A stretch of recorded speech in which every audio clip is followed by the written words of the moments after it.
አትሌት ሲምቦ አለማየሁ ሁለተኛውን የነሐስ ሜዳሊያ ለኢትዮጵያ አስገኘች። በጃፓን ቶኪዮ እየተካሄደ በሚገኘው 20ኛው የዓለም አትሌቲክስ ሻምፒዮና በሴቶች 3000 ሜትር መሰናክል ውድድር ዛሬ 9 ሰዓት ከ57 ሲል ተደርጎ አትሌት ሲምቦ አለማየሁ ሶስተኛ ደረጃን ይዛ በማጠናቀቅ ለሀገሯ የነሐስ ሜዳሊያን አስገኝታለች።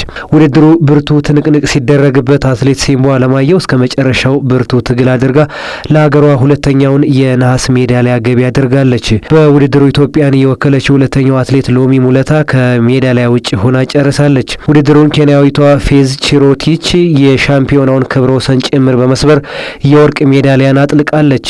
ውድድሩ መካሄድ ከጀመረ 5ኛ ቀኑ ላይ ሲደርስ ኢትዮጵያና ወርቅ ሊገናኙ አልቻሉም። በተለይ ደግሞ በ10 ሺና በማራቶን ኢትዮጵያ ወርቅ ታሳካበታለች ተብሎ ቢጠበቅም ሊሳካ አልቻለም።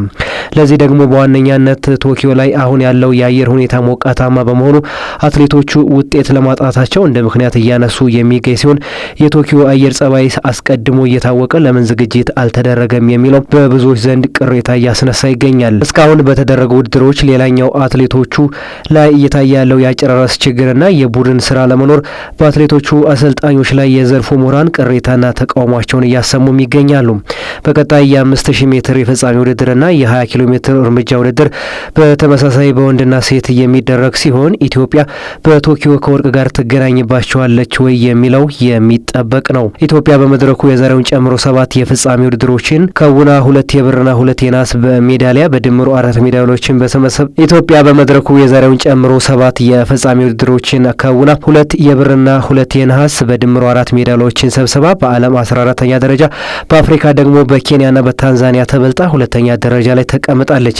ኬንያ በአንጻሩ ዛሬም ወርቅ ማግኘቷን ተከትሎ በውድድሩ ያገኘችውን ወርቅ መጠን ወደ 4 ከፍ ስታደርግ በ4 ወርቅ በ1 ብርና በ2 ነሐስ በድምሩ 7 ሜዳሊያዎችን በመሰብሰብ በዓለም በአሜሪካ ብቻ ተበልጣ 2ኛ ላይ ስትቀመጥ በአፍሪካ በአንደኝነት እየመራች ትገኛለች።